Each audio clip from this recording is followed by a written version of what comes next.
Ibn Arabi, le livre des contemplations divines, traduit de l'arabe par Stéphane Ruspoli, édition 1999.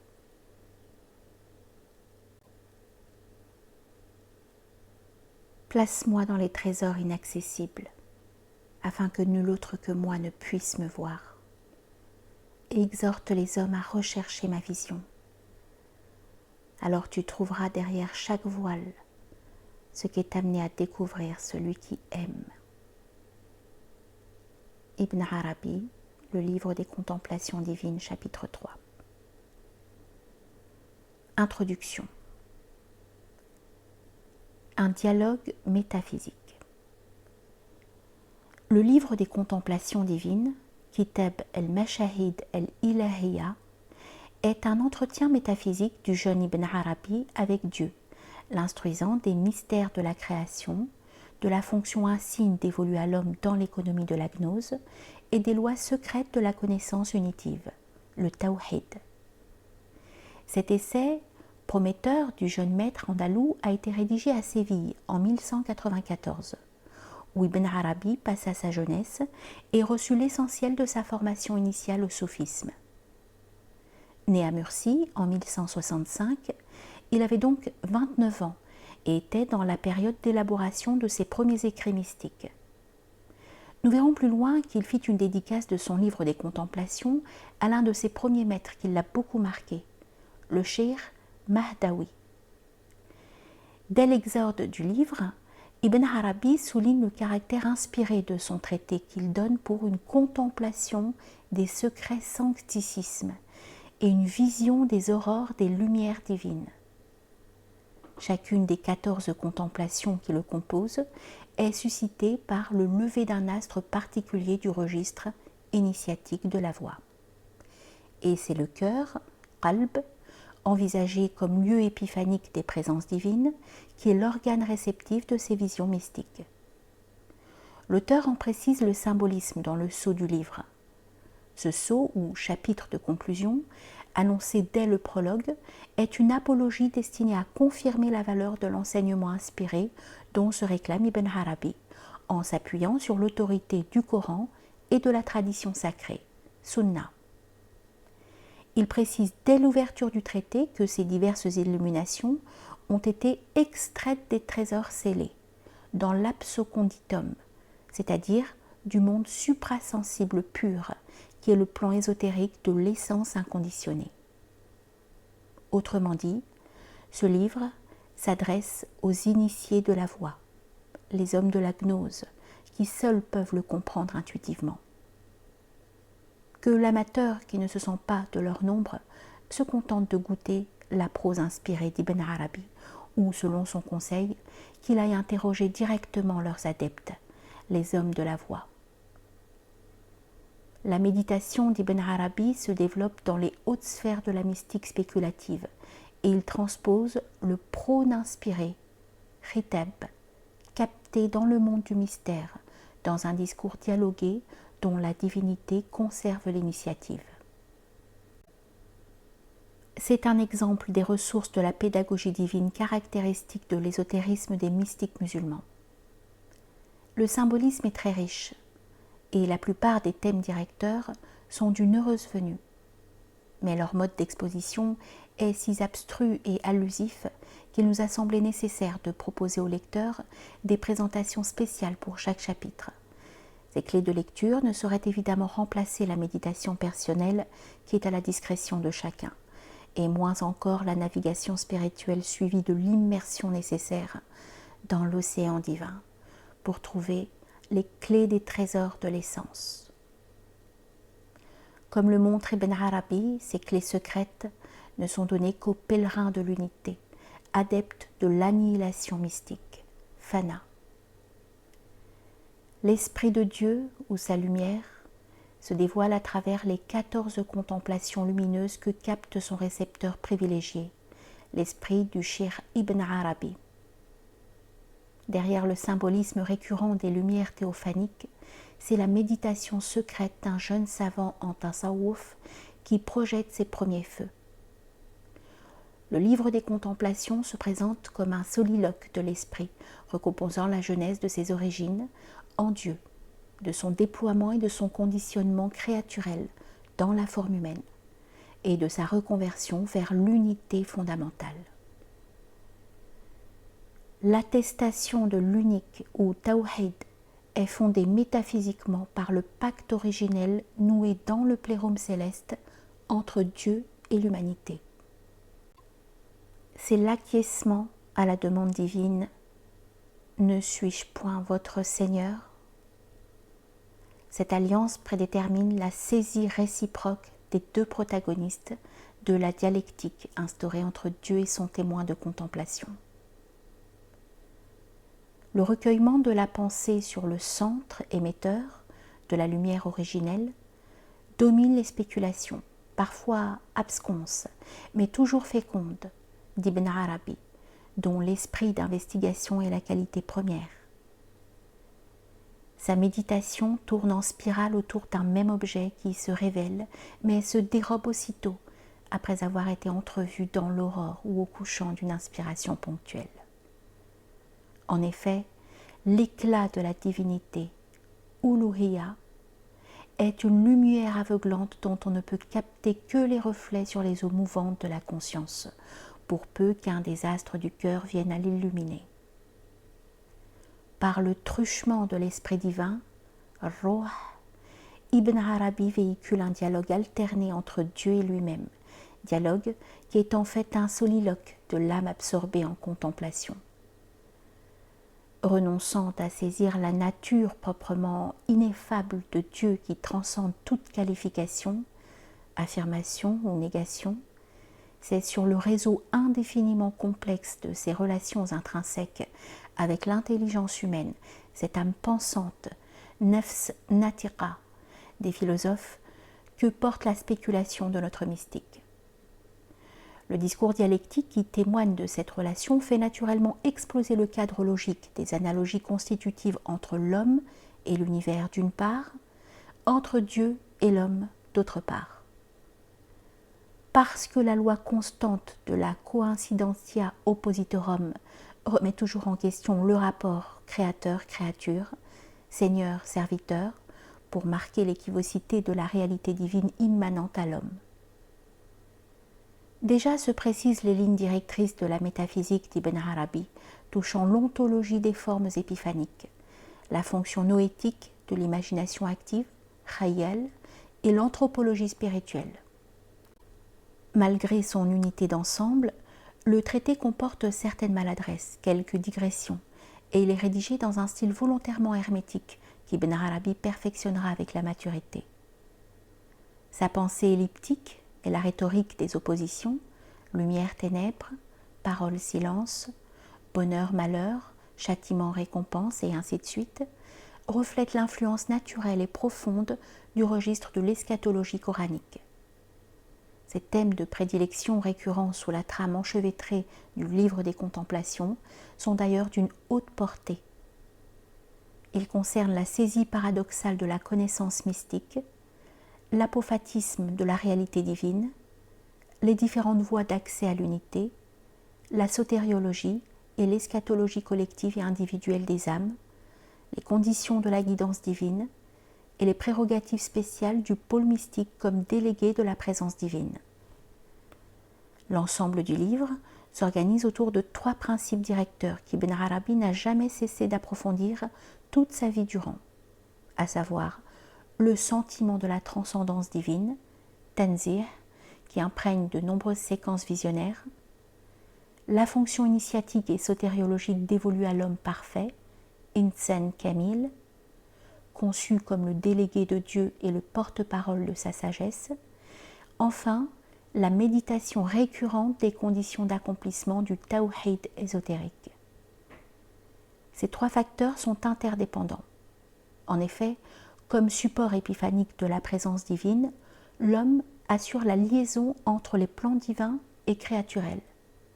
Il manifeste in concreto les noms et attributs de la divinité grâce auxquels Dieu se qualifie dans l'univers. Investi d'une mission salutaire, il exerce le magistère initiatique propre au cheikh de la voie dans le soufisme.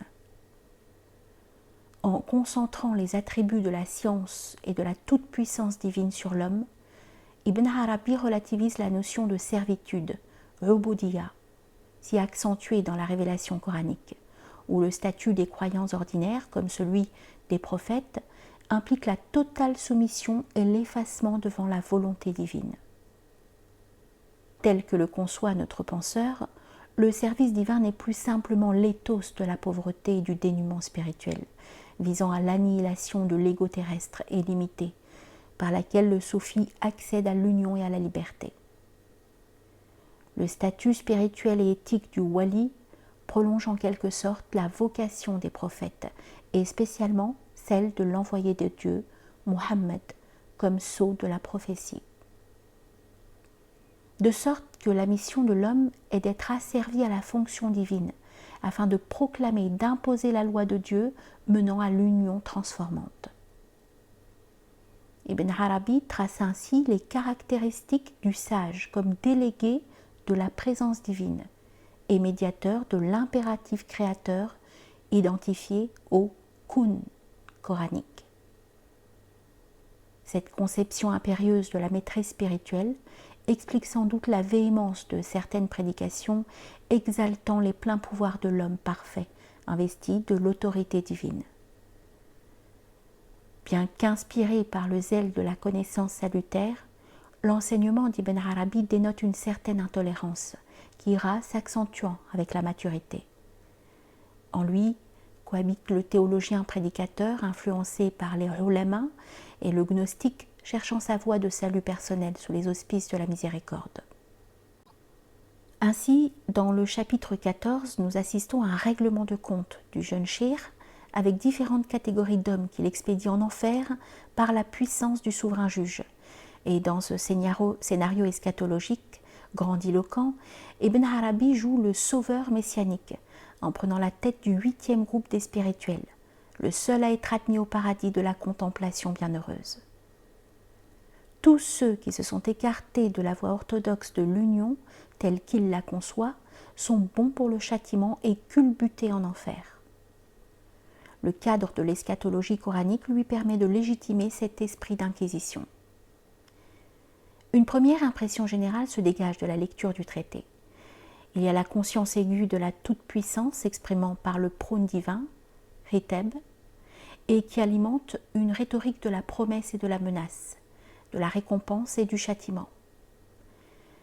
Dans certaines séquences, la transcendance divine est exaltée jusqu'à l'outrance et motive des avertissements et des sanctions contre ceux qui prétendent définir Dieu et ignorent leurs propres limites.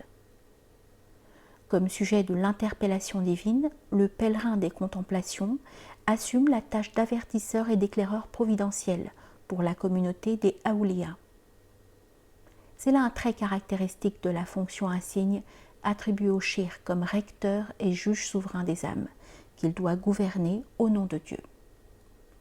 La fonction rectrice du pôle mystique, Qutb, dans le soufisme, comme émanation humaine de l'autorité divine qui règne sur l'univers, est particulièrement accentuée par les différents symboles de la guidance divine, intitulant les principaux chapitres du livre.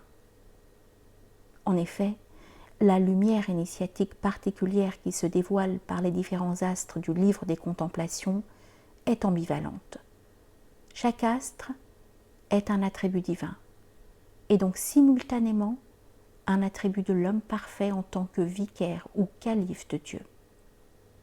Selon les perspectives, la lumière guidante que capte le pèlerin des contemplations se personnifie sous l'aspect de l'instructeur, du pilote, du rocher, du support et ainsi de suite. L'anthropologie d'Ibn Arabi tire toutes les conséquences de la doctrine du pôle mystique comme chef suprême de la hiérarchie universelle et axe de communication nécessaire entre Dieu et le monde. Le pôle est chargé d'assurer la diffusion de l'ordre divin, Amr Illahi, qui est le fiat coranique. Chez Ibn Arabi, et plus largement dans le cadre des confréries religieuses médiévales, alors en plein essor, cette fonction initiatique relève de la conception à la fois métaphysique et éthique de l'homme parfait, el-insan al-kamil. On sait combien elle est caractéristique dans l'école d'Ibn Arabi. Son brillant et difficile livre des théophanies en est la meilleure illustration. Le théocentrisme d'Ibn Arabi débouche naturellement sur un anthropocentrisme qui dénoue la trame de l'autorévélation divine par la voie des théophanies. La création même est conçue comme une théophanie existentiatrice, propagation de la lumière de l'être absolu se déployant concentriquement à partir du noyau de la pure essence, infigurable, vers la sphère universelle de la manifestation cosmique dont l'homme occupe le centre de référence. Il importe de distinguer entre la fonction de cette hypostase métaphysique qu'est l'homme parfait, omniscient et doté des pleins pouvoirs, et ses conditions historiques d'application dans le cadre organisé de l'ésotérisme islamique. De même que Dieu a de multiples attributs, son représentant ou vicaire spirituel sur la terre a de multiples personnifications. Seulement, Ibn Arabi tente à accaparer tous les charismes et toute l'autorité émanant de l'Insan el-Kamil. Ce sentiment d'élection divine est absolument constitutif de sa personnalité et du rôle éminent qu'il entendait jouer dans la communauté des hommes de Dieu. Selon le soufisme, le véritable savant, alim, est celui qui connaît toutes choses par Dieu et qui applique la science divine, étant chargé de l'imposer à ses disciples. Le hadith, les savants sont les héritiers des prophètes, qu'Ibn Arabi invoque volontiers, est de ceux qui justifient l'autorité du cheikh, autorité dont se réclament par ailleurs les docteurs de la loi, ulama, comme garants de l'orthodoxie et de la sunna. Promu au rang de témoin, shahid, de Dieu, à travers les différentes stations où il contemple sa lumière, le wali, interpellé, est le récepteur privilégié de la sagesse divine qui lui incombe de transmettre. Il est le pôle de conscience terrestre de la divinité qui instaure avec son serviteur une relation duelle fondée sur la dialectique coranique, Seigneur-serviteur, Rabb-Abd. Dans ce traité, Ibn Arabi développe déjà avec une belle aisance la dialectique de la coincidentia oppositorum. Celle-ci repose principalement sur l'exégèse du verset coranique énonçant la via negationis ou tenzih, rien n'est semblable à lui, assortie de la via affirmationis, il est celui qui entend et celui qui voit. Dieu est inconnaissable et imparticipable quant à l'essence qui est ineffable. Mais il se détermine librement par ses attributs de connaissance qu'il manifeste par le truchement du gnostique. Dans cette perspective, la notion coranique de similitude qui est écartée de la pure nature divine est transférée au plan de la manifestation divine dans le microcosme spirituel que constitue l'homme comme synthèse intelligible de tous les attributs divins. Tel est le sens du hadith « Dieu a créé Adam selon sa forme ». En d'autres termes, le trésor caché de la théosophie mystique, qui est l'absconditum divin, se donne à connaître comme théophanie sous l'apparence de la forme humaine qui en dévoile les propriétés. Et c'est l'investiture divine des véridiques qui sont les adeptes de la perfection. Cependant, la divinité se dérobe à toute saisie par l'intellect humain, car Dieu est au-delà de la saisie. Par-delà le jeu de la dialectique mystique, l'enseignement d'Ibn Arabi, qui pivote autour de l'axe anthropologique de l'homme parfait, vise à hisser l'esprit jusqu'à un seuil d'intuition spirituelle, où les deux approches de la réalité divine, par voie d'immanence et de transcendance, se résorbent dans l'expérience purificatrice du silence intérieur et de la stupeur. Quand le cœur et l'intelligence se taisent, la divinité y produit la lumière purement intuitive des réalités de l'esprit. Alors l'homme est élevé au rang de porte-parole des secrets divins. Selon le hadith, « Mon serviteur parle par moi », le témoin des contemplations place dans la bouche de Dieu qui l'interpelle directement un discours nécessairement paradoxal, puisque la divinité est à la fois transcendante et immanente, visible dans ses attributs épiphaniques et invisible en son essence. Et c'est tout le secret de la pédagogie mystique qu'assume l'instructeur, le pilote et autres substituts symboliques de la présence divine. Mais l'expérience mystique la plus élevée se situe au-delà du langage et exige d'atteindre le recueillement de l'esprit dans le silence et la lumière pure de la déité. Le déroulement du dialogue entre Dieu et le pèlerin fait que la lecture du livre manque de fluidité. On bute sur la formule répétitive « Dieu me dit, je dis ». Cet inconvénient pour la lecture est compensé par l'impression d'une dictée prophétique impérieuse dont le wali, interpellé, est le porte-parole à l'intention de la communauté des croyants initiés. Dieu montre, il parle, enseigne, commande, interdit, prend à témoin son interlocuteur. Ce sont là des variantes du prône, khitab, qui est autant une exhortation qu'une admonition. Certes, la tradition du soufisme classique de Bagdad a pu préparer le terrain avec les procédés du shath, langage extatique, soufi, familier à Al-Hallaj et Shibli. Mais Ibn Arabi substitue au jaillissement spontané du paradoxe mystique une phraséologie plus savante et conceptuellement très élaborée, qui reste surchargée de sous-entendus.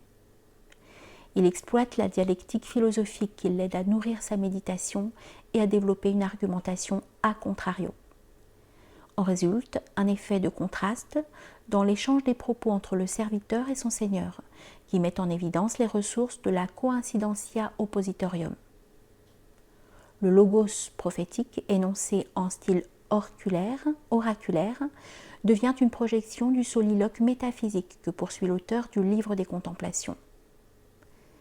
L'exploitation directe ou allusive d'épisodes ou de formules coraniques rehausse l'intérêt du discours tout en guidant le sens herméneutique. On a suggéré, dans la mesure du possible, au cours des présentations, les éléments ou les épisodes coraniques qui ont pu déterminer l'intitulation des chapitres et orienter les spéculations de l'auteur. Pour élucider les principes du théophanisme, Ibn Arabi use avec brio du discours contradictoire par voie d'affirmation et de négation alternée ou simultanée. L'intuition maîtresse, motivant le discours paradoxal, et l'accumulation des ordres et contre-ordres transmis aux mystiques, est que la divinité se dévoile tout en s'occultant.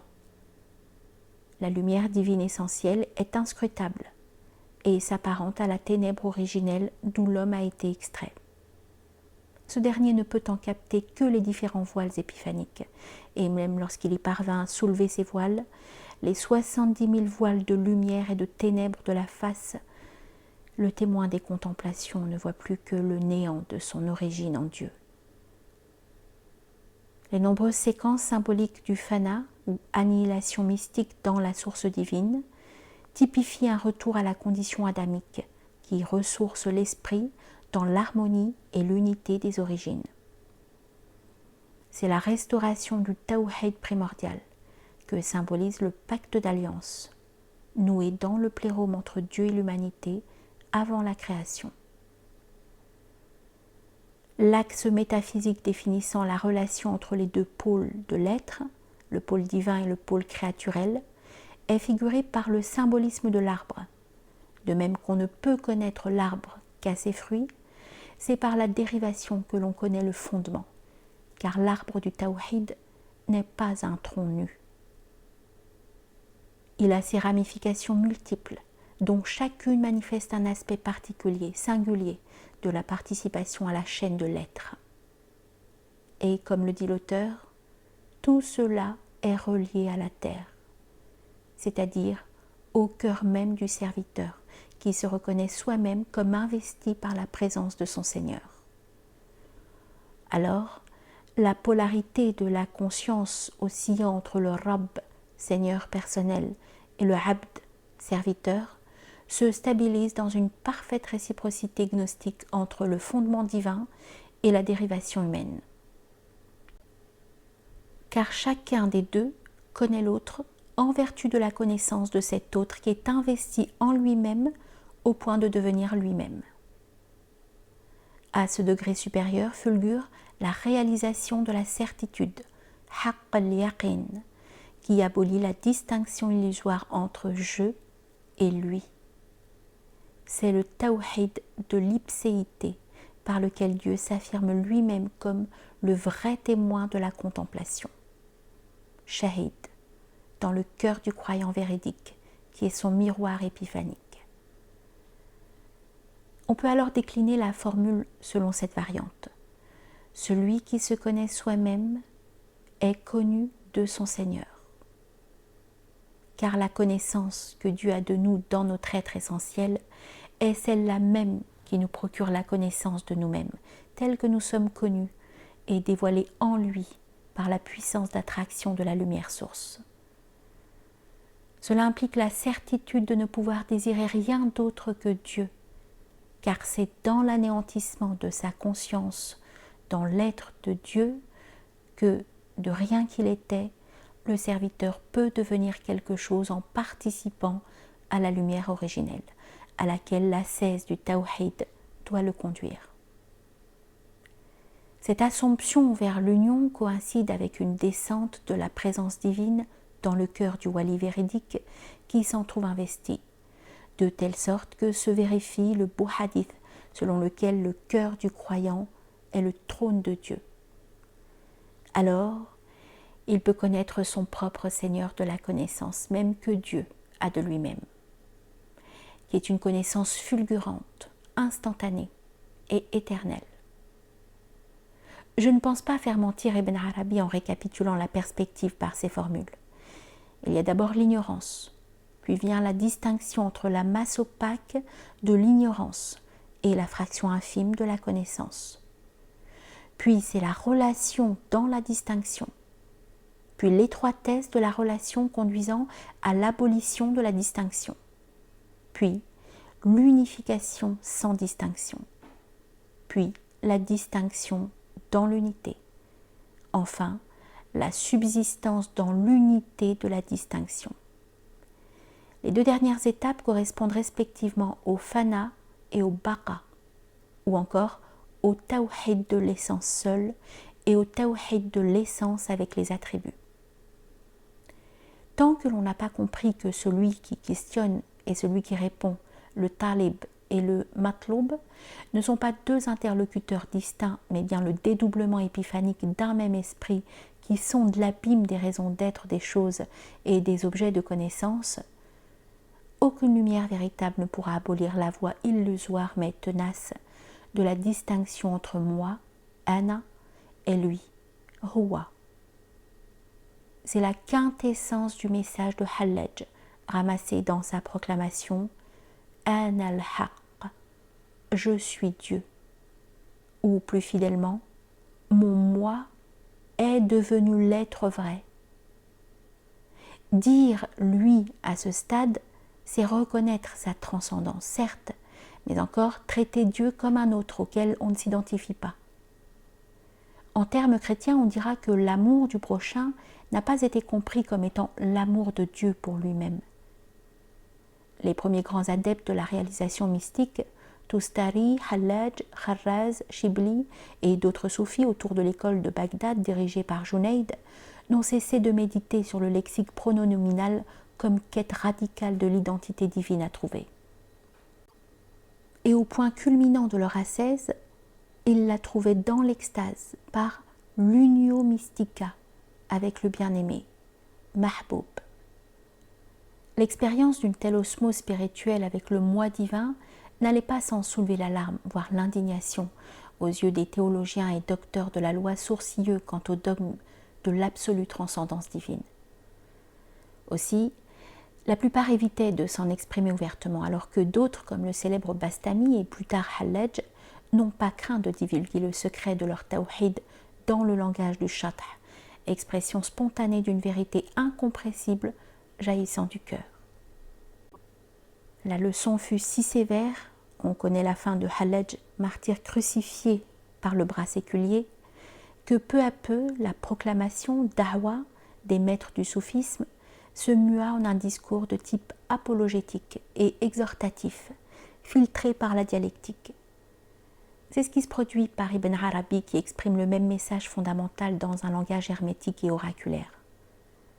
Mais au fond, sa brillante spéculation sur le mystère de l'ipséité et sur la lumière de la stupeur comme ultime voile de réalité divine qu'il faut percer n'est qu'une longue paraphrase du shath familier au soufisme primitif.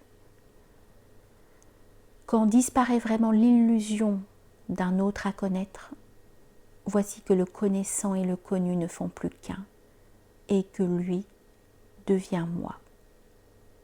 C'est cela le tawhid ésotérique des mystiques, qui se rapporte exclusivement à l'investiture de l'essence par mode d'immanence, non à l'essence divine inconditionnée qu'on appelle le raïb, l'inconnu, l'invisible. Alors l'âme reflue dans l'être et la pensée de Dieu, qui la remodèle selon une forme parfaite, précisément la forme archétype d'Adam créé à l'image divine. C'est le rétablissement de la constitution divine primitive, fitra, impliquant une analogie entre le Créateur et sa créature. On peut dire que le grand œuvre alchimique consiste à élaborer la pierre de la similitude, qui est un symbole majeur de l'homme parfait. Cette perspective rejoint les intuitions fondamentales de l'alchimie spirituelle dans le soufisme d'Ibn Arabi, et qu'il a développé dans un traité spécial. Il met en relation organique le thème coranique de l'assise du miséricordieux sur le trône de l'univers avec l'intronisation mystique du cœur du gnostique.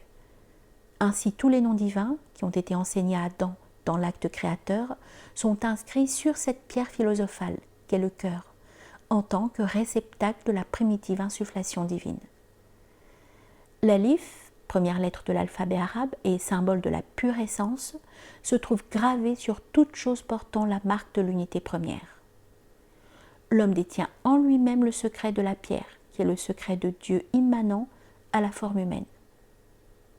Le cheikh évoque le hadith du cœur qui est tenu entre les doigts du miséricordieux.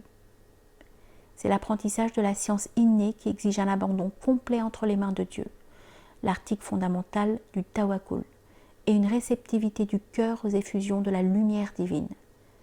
Telle est la soumission au décret de l'invisible, Raïb, dont Khadir, modèle du serviteur parfait, est la personnification spirituelle. C'est pour l'amour de cet invisible qu'est Dieu que ses amis, Aouliya, s'imposent une tribulation dont Ibn Arabi décrit les péripéties dans le livre des Contemplations. Elle entraîne le pèlerin par voie de terre et par voie de mer. Elle le conduit à travers les fleuves menant jusqu'à l'unique océan divin où il s'immerge. Elle le transporte par l'échelle des 7 cieux ésotériques du Malakut, le royaume spirituel. Et toujours par un astre qui se lève devant l'œil du cœur, le voyageur est guidé vers la source de la lumière. À travers les épreuves purgatives et les illuminations mystiques destinées à le fortifier, à travers les témoignages de la toute-puissance et les signes célestes et terrestres de la beauté et de la majesté, dans la succession des états et des stations, il franchit les paliers de la rectitude divine qui doivent le mener jusqu'au terme de son désir. Ibn Arabi termine son exposé sur une interprétation ésotérique de la voie droite, As-Sirat al-Mustaqim, conçue comme une ascension du cœur à travers les 7 degrés de la droiture. C'est là une esquisse de la doctrine de la résurrection spirituelle, Qiyama, résumant bien l'éthos fondamental du soufisme dans la lignée des théologiens mystiques comme Muhasibi et plus tard Ghazali. Au-delà de ces préoccupations idéologiques, la valeur du livre des Contemplations tient à la puissance de l'interpellation divine, dont Ibn Arabi se fait le porte-parole. Comme interpellation du Seigneur à son serviteur d'élite, le prône, Riteb, émanant de la présence divine, vient dans le prolongement de la parole prophétique. L'alternance des ordres et des contre-ordres, de la promesse et de la menace, et l'accumulation des paradoxes sont destinés à briser la chaîne laborieuse du discours logique, afin de produire l'éveil de l'âme et la connaissance recherchée. Mais la véritable illumination ne s'obtient qu'après l'errance dans le désert de l'ignorance et l'abandon du pèlerin dans la mer de la stupeur. L'énoncé paradoxal de la transcendance-immanence se résout dans le théophanisme des lumières guidantes de la contemplation.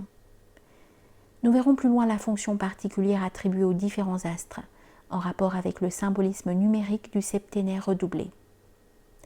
C'est en effet ce symbolisme qui structure la composition de notre texte et détermine ses lignes directrices.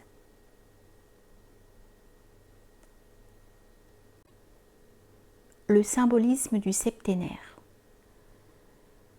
On a remarqué que le Kitab el-Mashahid se décompose en 14 contemplations, mashahid, par lesquelles la divinité se dévoile au moyen d'un astre particulier qui réfléchit sa lumière sur le cœur du gnostique. Dans les manuscrits, la liste et le titre des chapitres sont donnés une première fois à la fin du prologue, puis repris successivement dans la rédaction du traité. Pour plus de clarté, nous avons reporté cette table des matières à la fin de l'ouvrage. Pour composer les titres de ces contemplations, il a suffi à Ibn Arabi de modifier chaque fois le sujet thématique. Lumière du support, lumière du pilote, lumière des fleuves, etc. ainsi que la désignation de l'astre particulier, Najm, donnant accès à la contemplation correspondante. La table des matières, insérée au début de l'ouvrage, comporte régulièrement l'adverbe de manière par bi, pour montrer que c'est par ou au moyen de l'astre du discernement ou de tel autre astre que le pèlerin accède à cette contemplation déterminée. Mais en reprenant ces chapitres à l'intérieur du livre, Ibn Arabi abandonne cette solution et substitue à l'adverbe par la particule de coordination est, ce qui donne au lieu de contemplation de la lumière de l'existence par le lever de l'astre du discernement et ainsi de suite, une simple association entre la lumière de l'existence et l'astre du discernement. De plus, dans les derniers chapitres, Ibn Arabi ne reprend que le début du titre, sans rappeler l'astre correspondant à la contemplation qu'il évoque. Qu'est-ce que cela change, dira-t-on? Rien d'essentiel. Mais cette fluctuation, je veux dire le passage stylistique voulu du par au et dans le corps du livre, semble indiquer que le rapport de causalité d'abord envisagé par l'auteur entre tel astre et telle contemplation n'est pas aussi rigoureux qu'il le pressentait au départ. Il convient d'examiner certains aspects de ce symbolisme astral. Comme la divinité possède de multiples attributs, autour de son soleil révoluent diverses planètes et étoiles au rayonnement variable que capte le spectateur des signes divins. Telle apparaît la situation du pèlerin des contemplations.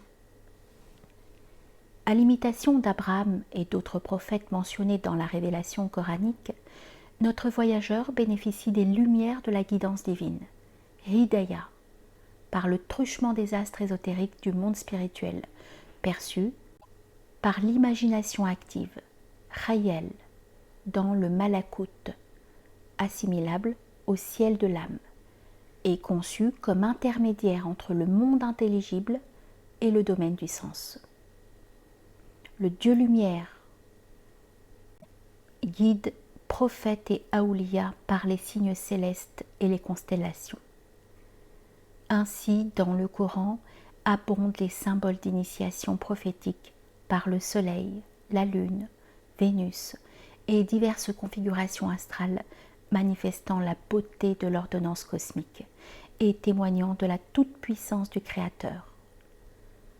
L'observation du ciel aide les itinérants vers Dieu à cheminer dans la voie droite, pourvu qu'ils évitent d'idolâtrer les astres. Parmi les motifs de la guidance prophétique par les astres, ce sont les épisodes de vision céleste du Malakut, le royaume, donnés à Abraham, qui sont les plus significatifs.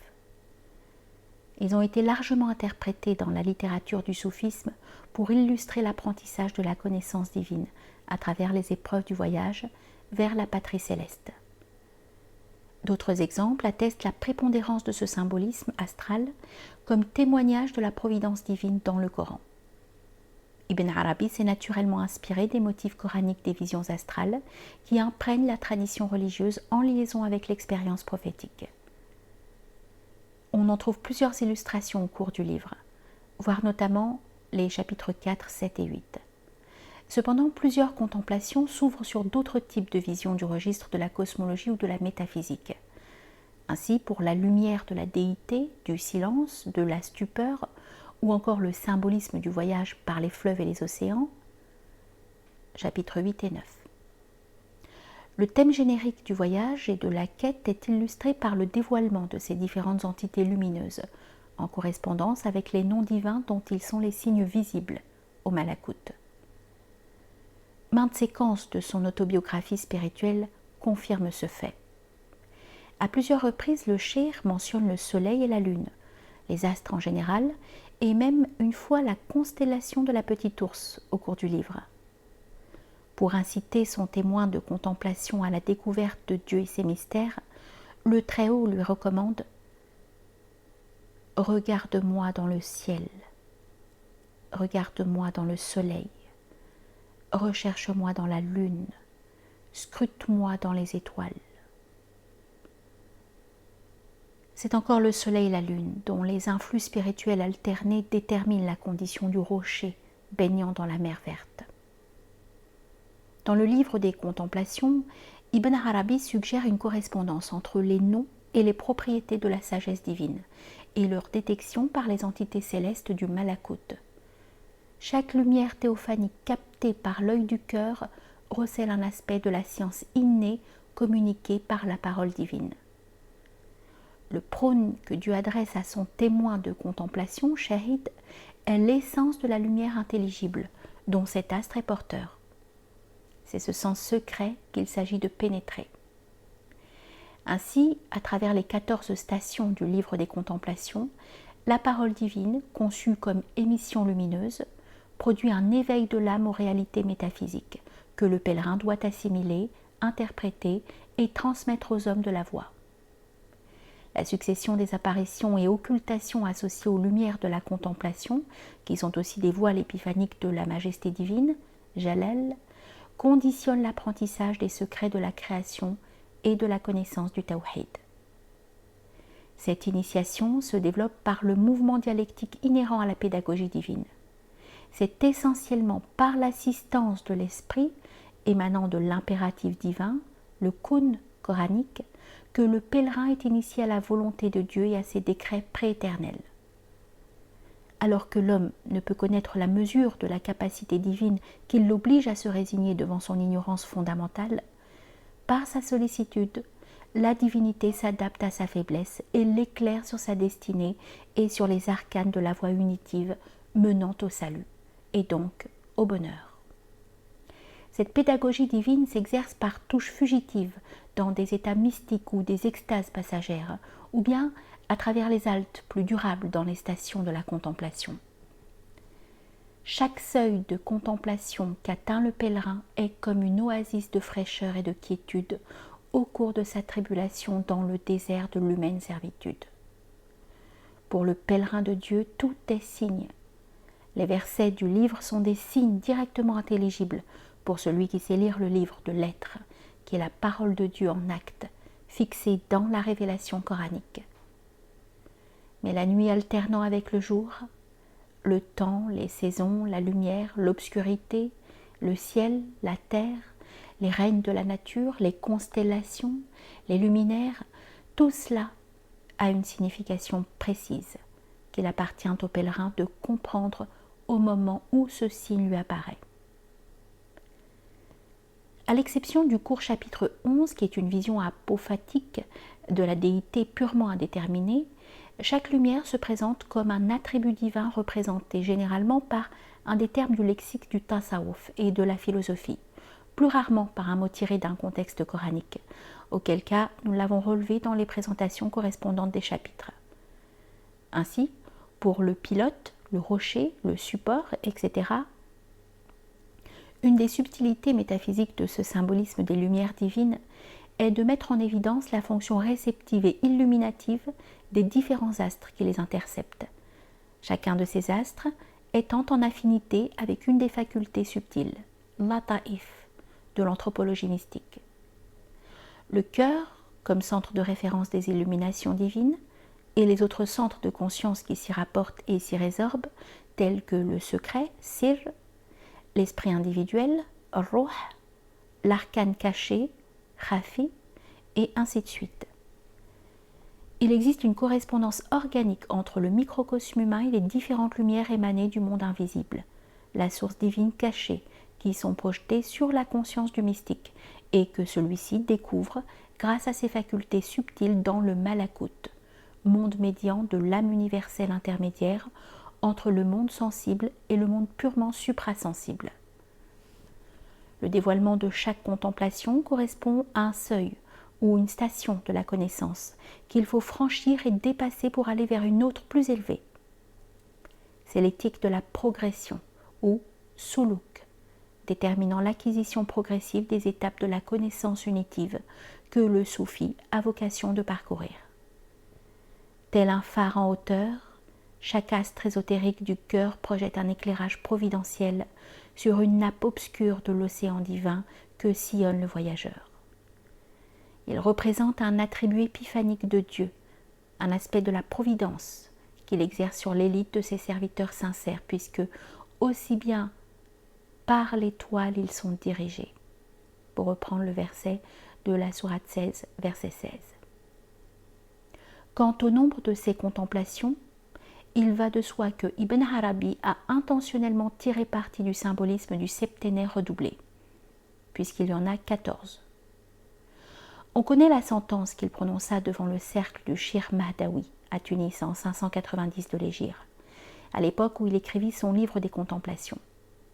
Il déclara devant l'assistance estomaquée « Je suis le Coran et les 7 redoublés », par allusion aux 7 versets de la Fatiha. Nombre parfait, le chiffre 7 et ses démultiplications motivent de nombreuses correspondances cosmologiques, anthropologiques et kabbalistiques. Nombre impair, comme le 1 et le 3, le 7 renvoie à l'unité, à l'un essentiel, symbole du non manifesté, raïb. Il en exprime la démultiplication.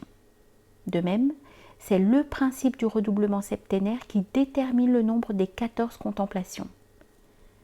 Ibn Arabi a précisé ailleurs sa conception du nombre 14 comme indice de l'âme humaine pleinement illuminée et manifestant la synthèse des attributs de perfection, traditionnellement au nombre de 7, en commentant une strophe de son Tarjuman al-Ashwaq, l'interprète des ardents désirs. Il s'inspire, semble-t-il, des propriétés de la tétractys des pythagoriciens, en additionnant la tétrade fondamentale des 4 forces ou éléments universels au nombre 10, qui en est le produit démultiplié, pour dégager le double septénaire de la constitution de l'âme initiée à la connaissance du Tawhid. C'est la même idée qui commande la distribution de ce traité en 14 contemplations, dont chacune dévoile un aspect déterminant de la réalisation mystique.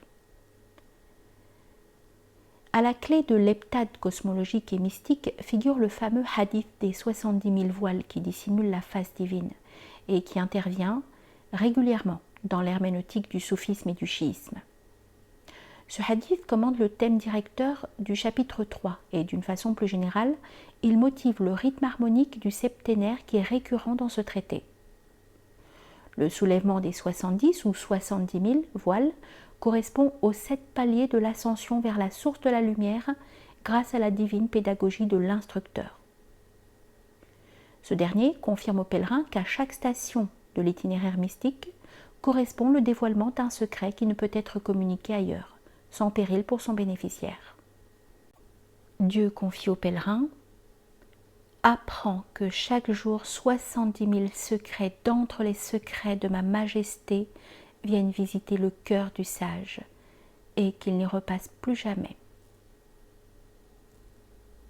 Remarquons que ce chiffre est la démultiplication du septénaire fondamental de la cosmogonie, d'après le thème coranique de la création des 7 cieux et des 7 terres, qu'Ibn Arabi rappelle dans le sceau du livre. Selon une autre perspective, kabbalistique celle-là, il évoque le processus du dévoilement des secrets de la cosmogonie et des attributs divins par une série combinée de 70 lettres, ainsi que les 70 doxologies qui exigeraient l'herméneutique secrète de l'alif, lettre qui est à l'armature du nom suprême. et donc le symbole de l'unicité divine.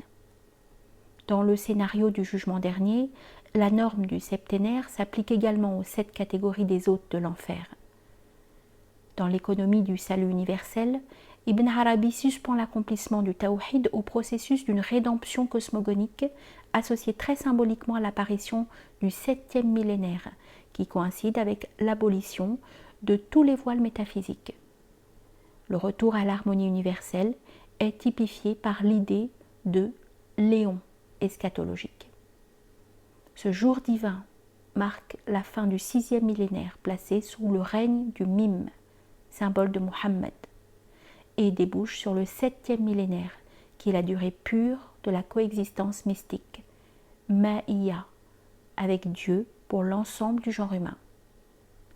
Il préfigure l'avènement du règne messianique que précède le jour du jugement dernier, dont Ibn Arabi offre une scène dantesque. À la fin de ce scénario eschatologique où toutes les sectes passent en jugement, Ibn Arabi prend la tête du groupe des élus admis au paradis et se présente, sans fausse modestie, comme le délégué du Très-Haut, chargé d'apporter à l'humanité souffrante la vision béatifique et la connaissance salutaire. Là encore, le motif du jugement final et de la rédemption obéit à la loi du septénaire. Ces exemples, que l'on pourrait multiplier, illustrent à un degré ou à un autre les propriétés de l'heptade, gouvernant l'herméneutique spirituelle chez Ibn Arabi.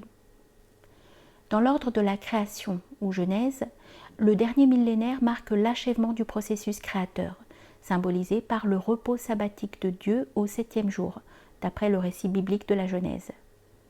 Mais au cycle cosmogonique des 7 jours ou millénaires de la création, correspond, dans l'ordre eschatologique, la remontée vers l'esprit à travers l'échelle des 7 cieux du Mi'raj, d'après les traditions relatives à l'ascension mystique du prophète Mohammed.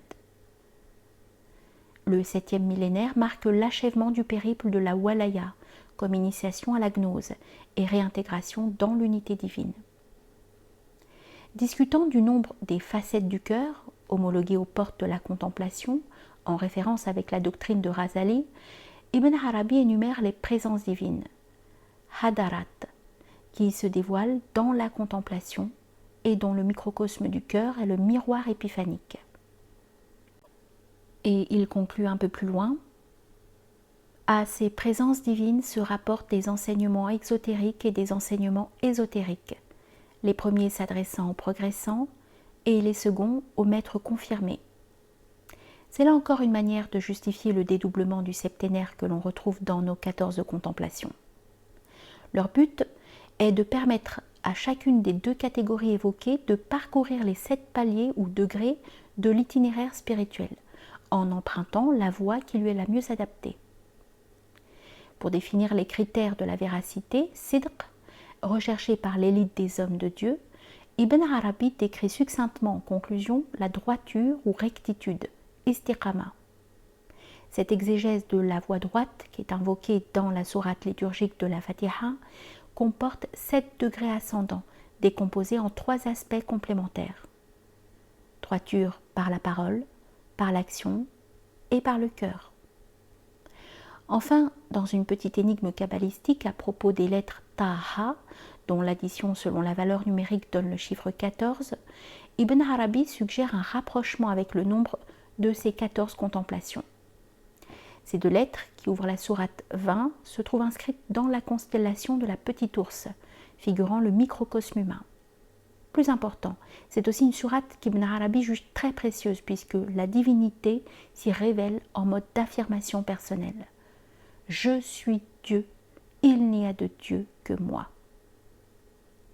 Et c'est l'énoncé du tawhid dans le langage de l'ipséité qui provoque la stupeur et ressource les témoins véridiques dans la lumière de l'unicité. Nous retiendrons de ces diverses correspondances la permanence du 7, nombre d'or, que le cheikh applique à différentes perspectives cosmologiques, eschatologiques et noétiques. On peut dire qu'Ibn Arabi adopte, comme beaucoup d'autres auteurs musulmans, le schéma septénaire dédoublé selon l'ésotérique et l'exotérique, en s'inspirant du Mi'raj muhammadien, dont il a donné par ailleurs plusieurs versions mystiques. Ainsi, chaque contemplation est la clé d'accès à une des régions de l'outre-monde, Akhira, celui vers lequel toute âme s'achemine, soit dans l'ignorance de sa destinée future, soit par une anticipation spirituelle qui est celle des hommes de la voie, initiés dès la vie présente au mystère eschatologique de la vie éternelle, de la béatitude, mais aussi du châtiment divin. Et cette perspective des fins dernières hante la méditation d'Ibn Arabi comme elle imprègne son discours. À propos de la lettre préface. Tel que nous le publions, le livre des contemplations se présente comme un traité autonome et complet, depuis le prologue jusqu'au sceau du livre. Pourtant, dans certains recueils de manuscrits, le texte pur du Kitab al-Mashahid est précédé d'une assez longue lettre, lui tenant lieu de préface, mais qu'il serait plus exact de qualifier de postface. Elle est d'ailleurs enregistrée sous différents titres qui prêtent à confusion. Il s'agit en fait d'une sorte d'apologie que rédigea Ibn Arabi pour favoriser l'accueil de ce traité dans le cercle du Cheikh Abdelaziz el-Mahdawi, dont il fut le disciple au début de sa vocation. En effet, Mahdawi était directement rattaché au prestigieux Cheikh Abou Madian, originaire d'Andalousie, et regardé comme le pôle Qutb du soufisme de l'Afrique du Nord.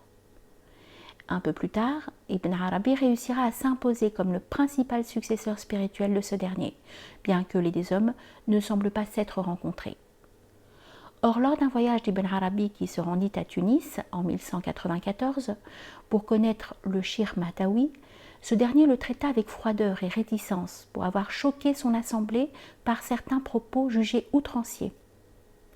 L'initiative de lui adresser une épître motivant la composition de son livre des contemplations ne pouvait qu'arranger les choses et faciliter son admission dans le cercle assez fermé de ce compagnon d'Abou Madian.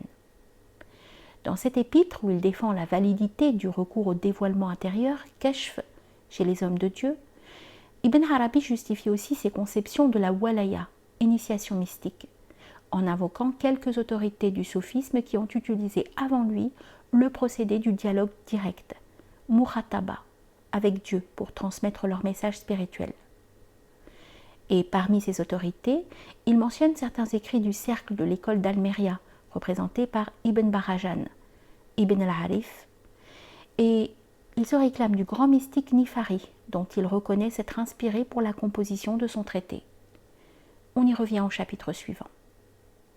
Dans cette lettre, notre auteur prévoit bien sûr l'objection de certains lecteurs qui pourraient lui dire « Comment peux-tu prétendre qu'il s'agit d'un écrit directement révélé par le prône divin, sachant qu'après d'après le prophète Mohammed, il n'y a plus de révélation divine ?» Le shir répond en faisant jouer la subtile distinction théologique entre la révélation, wahi, réservée au seul prophète, et l'inspiration, ilham, dont se réclament les awliya, comme héritiers et interprètes de l'enseignement prophétique consigné dans le Coran. Pour montrer qu'il n'en est pas à son premier essai, Ibn Arabi renvoie, comme à son habitude, à d'autres ouvrages de lui dont il donne les titres, lesquels diffèrent des deux opuscules cités en conclusion du livre des contemplations.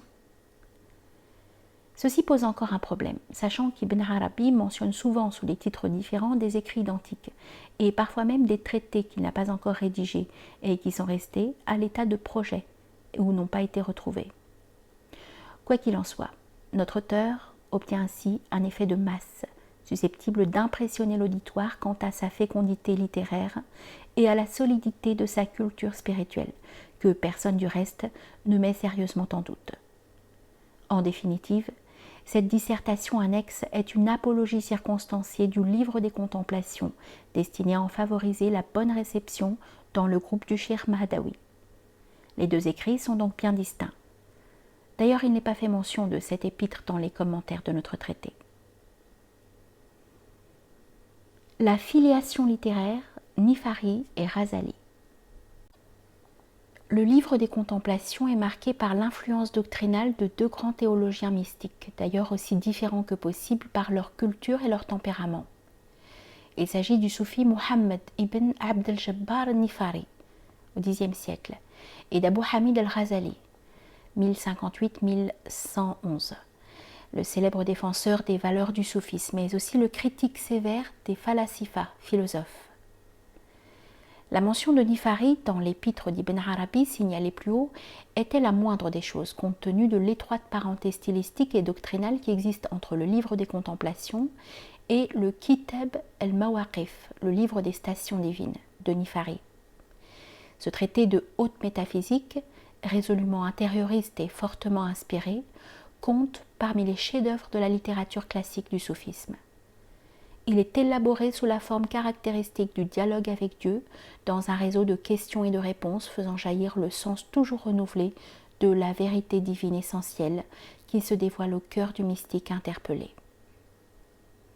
Ibn Arabi a étudié Nifari de près et il l'a imité pour la rédaction du présent traité.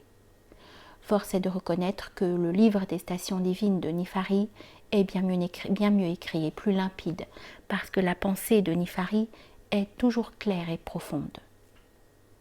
Cela tient au caractère intime des entretiens du pèlerin des Mawaqif avec l'interlocuteur divin, car le dialogue, serré et précis, ne sert pas de prétexte, comme cela arrive dans le livre des contemplations, à des digressions philosophiques ou polémiques. Parfois, notre auteur a carrément interpolé Nifari en reprenant presque textuellement certains titres et fragments qu'il incorpore discrètement dans son traité. Nous en avons signalé les plus flagrants au cours de la présentation correspondante. Ces emprunts ne viennent pas seulement de certains chapitres ou stations du Kitab el-Mawaqif, mais également du Kitab el-Mukhatabat, le livre des entretiens, du même Nifari. Le père Noumiya, auquel on doit une nouvelle édition des œuvres nifariennes, complétant celle due à Arberi, suggérait de goûter la saveur de ce propos qui résume bien l'esprit de Nifari. Ouvrez les guillemets. Ô mon serviteur, émigre donc vers moi, tout comme les Aoulias font leur émigration vers moi. Emprunte la voie qu'ils ont suivie, alors vous vous réjouirez ensemble, vous serez rassemblés et vous communiquerez entre vous. Car je les ai introduits dans les entretiens mystiques qui se déroulent dans le secret des cœurs. Fermez les guillemets. Le signe de l'élection du wali, selon Nifari, est d'être invité à comparaître en présence de Dieu et à remettre son cœur entre ses mains pour recevoir l'effusion directe de la lumière divine. C'est cette lumière que le mystique transmet en parole sous la forme du prône inspiré. Je crois utile de suggérer que le procédé de l'entretien mystique entre Dieu et l'homme, où éclate tout le talent de Nifari qui a séduit le jeune Ibn Arabi, a son origine dans le langage expressif du soufisme ancien sous forme de shath, ou transe, paradoxe mystique.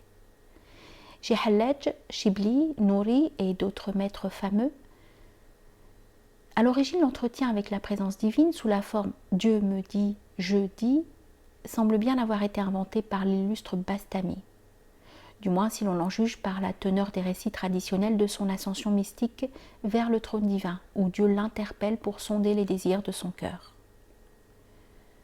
Ibn Arabi a directement contribué à réactualiser la pensée de Nifari, évitant que son œuvre tombe peut-être dans l'oubli. Il a même fait copier ses écrits par son proche disciple Ibn Saoudakin. On ne connaît pas avec précision les dates de Nifari, qui serait mort en 354 de l'Hégire, d'après Hajj Khalifa.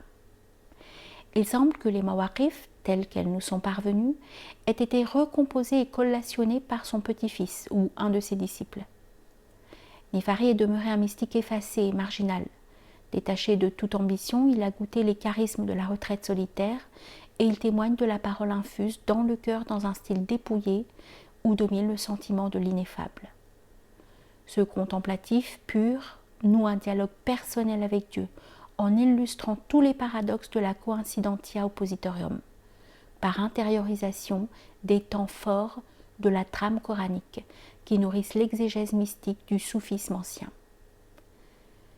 La thématique nifarienne, où alternent l'exhortation et la confidence, l'exaltation de la transcendance, tenzih, et le désir irrépressible de l'unio mystica par immanence, imprègne plusieurs séquences du livre des contemplations.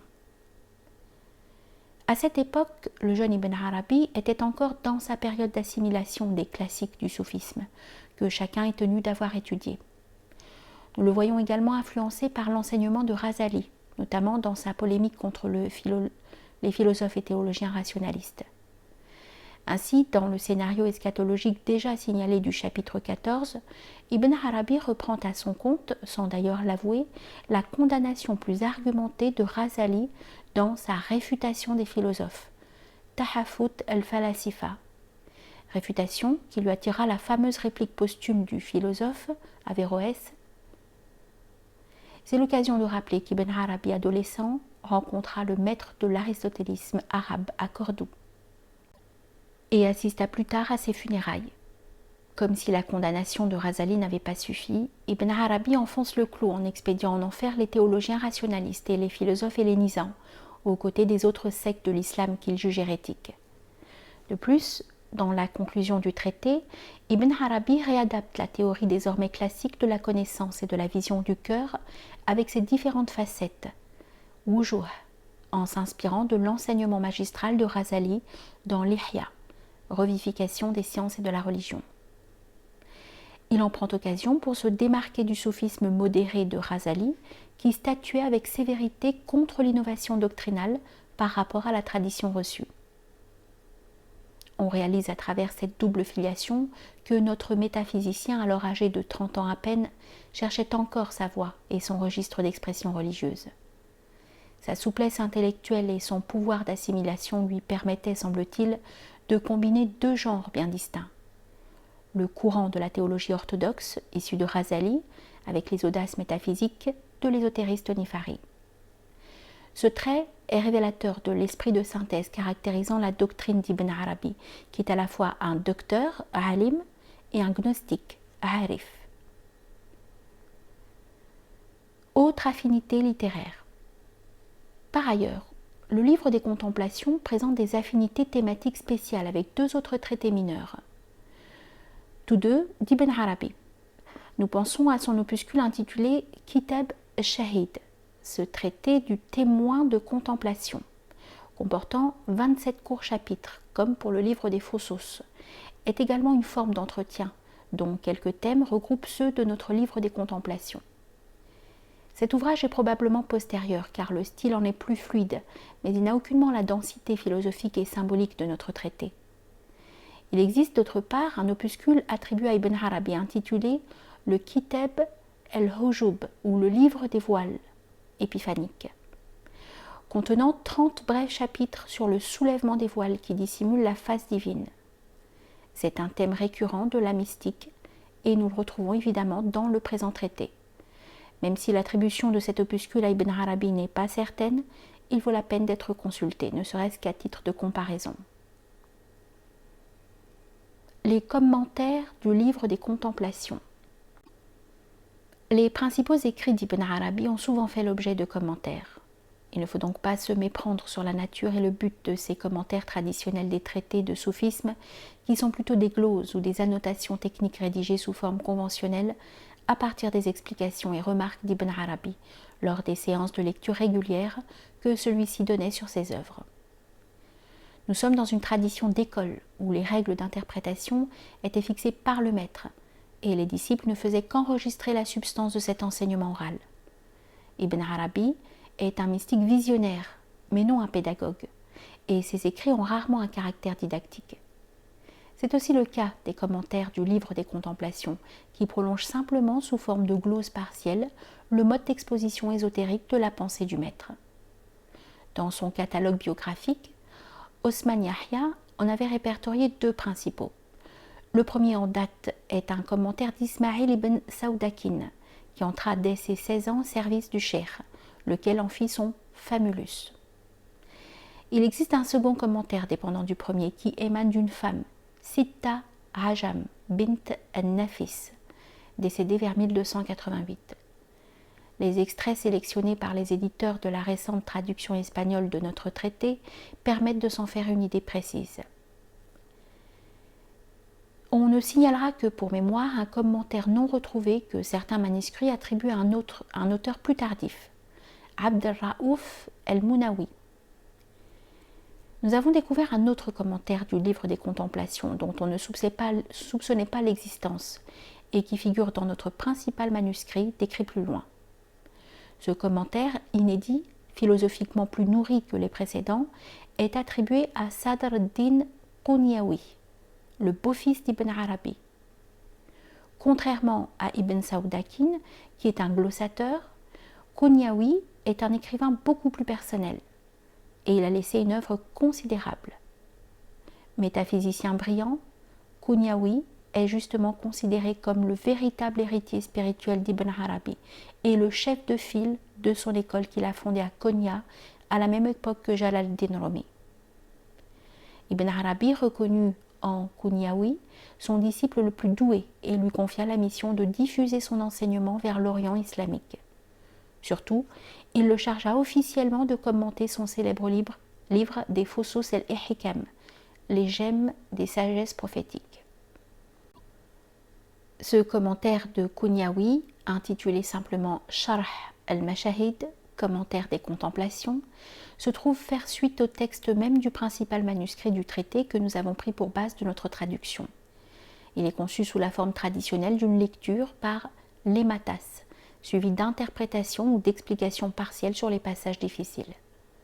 Malheureusement, il manque à ce commentaire une vision organique d'ensemble du traité, et les thèmes génériques des différents chapitres n'y apparaissent pas avec suffisamment de clarté. Dans notre présentation, nous n'avons qu'occasionnellement retenu quelques explications ponctuelles de Kunyawi, à titre d'échantillon ou d'hypothèse herméneutique. Le livre des contemplations est chargé d'allusions explicites ou implicites tirées du Coran et de la Sunna, incorporant les traditions, hadiths, servant à Ibn Arabi pour exposer ses propres vues. Plutôt que de nous embarquer dans le canevas des gloses de Kunyawi, j'ai préféré introduire le lecteur à la thématique de ces chapitres pour mettre en évidence autant que possible les lignes de force doctrinales et les récurrences philosophiques cachées sous les symboles et les séquences visionnaires du traité.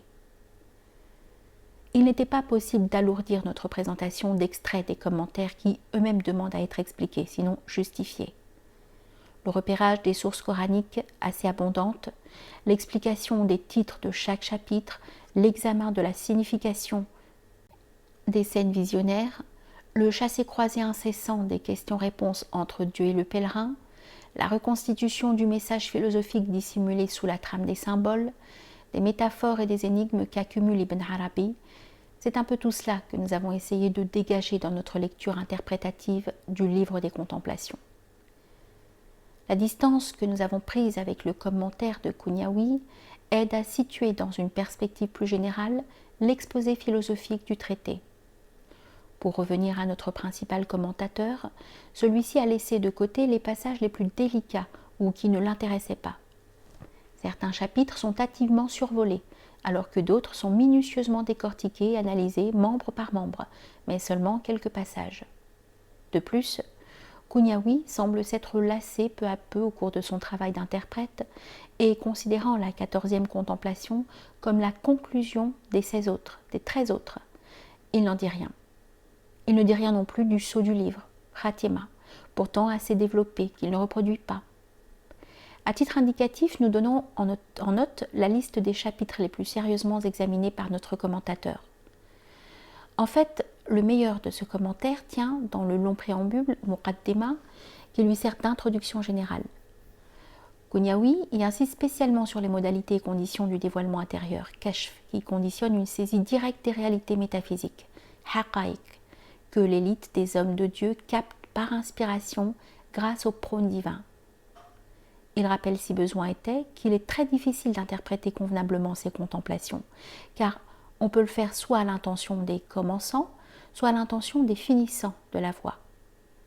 Bien que l'enseignement du shir ait une portée universelle, écrit-il, en vérité ces visions sont destinées aux plus avancés d'entre les hommes de dévotion sincère. Ensuite, il faut tenir compte des qualifications du récepteur des contemplations divines, selon les penchants de son cœur. Les sens ou facultés subtiles, lataïf, de l'homme recueillant l'ensemble des réalités métaphysiques dépendent de la qualité de l'orientation du cœur vers les théophanies, et chacun les modalise selon son aptitude propre, en fonction du point de vue particulier auquel il se place. Recommandant au lecteur de bien méditer sur la nature du cœur, avec l'œil de ton dévoilement propre, écrivait Kunyawi, tu trouveras, selon le hadith, celui qui se connaît soi-même connaît son Seigneur. Une contemplation mystique en étant instruit sur la nature de l'enseignement du cheikh et sur les réalités mystiques qu'il vise. On relève l'exégèse classique chez Ibn Arabi du verset dont les deux parties énoncent respectivement la transcendance divine, rien n'est semblable à lui, et la détermination spécifique de Dieu par ses attributs épiphaniques. Il est celui qui entend et celui qui voit. C'est là une constante de l'exégèse théologique du soufisme qui met l'accent sur les deux approches complémentaires de la réalité divine, haqiqa, par la via négationniste, tanzih, et par la via affirmationniste, taqyid. Cette seconde voie, souligne Kouniaoui, permet de découvrir la théophanie récurrente des plus beaux noms divins, Asma al-Husna, par lesquels se qualifie l'essence divine, Dhat, et dont le wali est investi par la divinité. C'est la condition de seigneuralité, Rububiya, à laquelle accèdent les adeptes de la perfection, comme le montre le Cheikh Ibn Arabi dans ses visions mystiques. Les manuscrits du traité. L'intitulation de notre traité présente quelques variantes dans la tradition manuscrite. Ibn Arabi s'y réfère le plus souvent sous le titre abrégé Kitab al-Mashahid al-Qudusiya, le livre des contemplations divines. Mais le prologue du traité confirme son intitulation originale, telle que nous la trouvons reproduite dans plusieurs manuscrits. Kitab Mashahid al-Asrar al-Qudusiya wa Matali al-Anwar al-Ilahiya, le livre des contemplations des secrets sancticismes et des levées des lumières divines. Nous avons utilisé deux copies principales pour en assurer la lecture et en établir la traduction. Un exemplaire du manuscrit de la Bibliothèque nationale, assez ancien, nous a surtout permis de vérifier le développement textuel complet du traité. Malgré sa qualité médiocre, encre épaisse, point diacritique indistinctif, le texte est complet et présente peu de variantes notoires, sauf pour quelques mots ou fragments, par rapport au manuscrit principal sur lequel repose notre traduction et l'édition du texte arabe proposée ici. Ce dernier manuscrit, nettement meilleur, est d'une bonne écriture. La ponctuation des lettres est généralement stable, certains verbes sont vocalisés et il ne comporte pas de lacunes matérielles apparentes. Le texte pur des Mashahid est suivi du commentaire de Kouniaoui décrit précédemment. L'écriture en est du même copiste et la reprise des principaux passages incorporés à ce commentaire confirme généralement la littéralité du texte pur. C'est sur la base de ce manuscrit, avec en regard la copie de secours du manuscrit de Paris, que nous avons établi la présente édition, en conservant naturellement la numérotation des paragraphes adoptés dans notre traduction. Les références coraniques sont indiquées entre parenthèses dans le texte arabe, comme dans la traduction où elles se dégagent en italique. Sans prétendre être une édition critique, nous la croyons bienvenue pour les lecteurs arabisants.